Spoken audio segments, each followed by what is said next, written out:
Everybody was saying you're a rotten kid and you're a flop and you're no good and you're not going to make it. Where did you get the confidence to feel good about yourself? I just thought to myself, if this is what they call being good, I don't want to be it. If being a man is like being aggressive and punching people and being a loud-mouthed, I don't want to be one. Okay, but then here's your mother who was subservient. Did you want to be a woman? No, not at all. What did you want to be?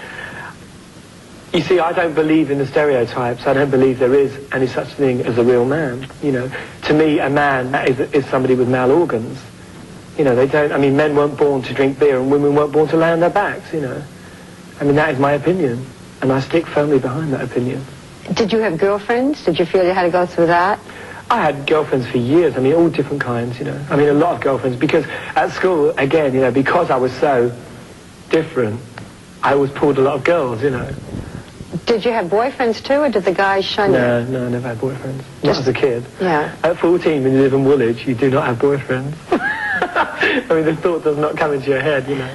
Then how, at 14, did you go out and what, did you buy makeup or use your mother's? How did you know? What happened to me was that when I left home when I was about 15. I went to live in Birmingham with some friends of mine there. And that's really where I started to wear a lot of makeup. And when you came home and you saw this father who had an image of being a macho man and this mother who was always a little frightened, don't tell me they just said, oh, hi, George, that's nice. I mean, they must have really had a fit. They did at first. You know, they used to freak out. My mother was always like saying, oh, what will the neighbours think? I don't blame her. Well, I resented her for saying that. Yeah. Who cares what the neighbours think? I mean, really, who cares? Yeah. What were you wearing then? What was the punk look? Plastic bags, studs, toothbrushes hanging out of my ear. I mean, my father actually, to be quite honest with you, would just look above his paper and say, no kidding. Say Levy. He really could not be bothered. I mean, my mother was the one that used to edge him on. It was like, tell him to stop doing it. And my father would say, oh, for God's sake, you know, he's not killing anyone.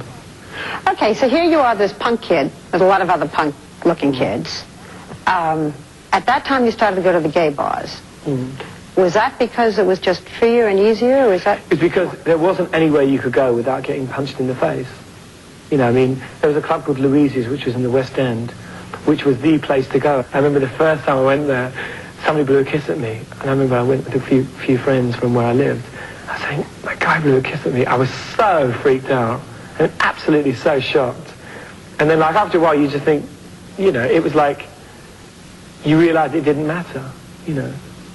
It's only that you were brought up to believe that, you know, anybody who was sort of homosexual was like, you know, a disgusting pervert.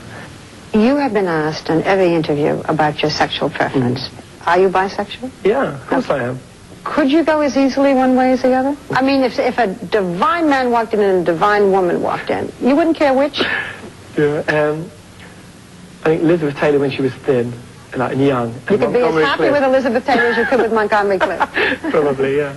The middle American's having a heart attack. What is it you want to say? What is it you wanted to say all your life? What's the statement? I don't think there is anything that I want to say full stop. Yeah. There's a lot of things I want to say at different times, you know. But I think that basically my attitude towards homosexuality, heterosexuality is any love is good love. You wouldn't have like all the diseases you had if people were a lot more monogamous. I mean, I definitely believe in monogamy. I think that you can have a very healthy relationship, a good relationship with one person, and I think that it is better for you. Sounds old-fashioned. I don't really care if it does, you know, but I think that it is better for you, and you get more out of it. You know what Jerry Falwell said about you. I have the exact quote, but the gist of it is that a man who doesn't want to be like a man and a woman who doesn't want to be like a woman is against what God created. Well, you know, I have my own set of religious values which I live by. And that is it. I mean, other people's religions don't affect me. I believe there is one God. And that God is there for people whether they're homosexual or heterosexual, black, white or yellow. God doesn't discriminate. And that's something that people don't realise. God does not discriminate. What do you like most about yourself? I think the fact that I'm not sort of prejudiced. I'm not prejudiced in any way. What makes you cry? The thing that makes me saddest is that I cannot change life for all those other Georges, people like Philip and Paul. you know, who aren't famous. I was in Hampstead the other day walking around, and I went for tea, and there were a bunch of girls laughing at Philip. You know, now if they'd known who I was, it'd have been a different story. It would have been, can I have your autograph? And I hate that. You seem so wise, George, so sure of yourself for 23 years. What are the lessons you've learned? That you can have anything.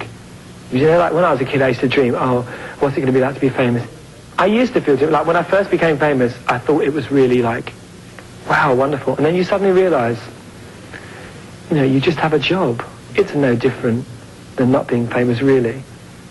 Except, you know, instead of a cage, you get a platform, you know, and people listen to you.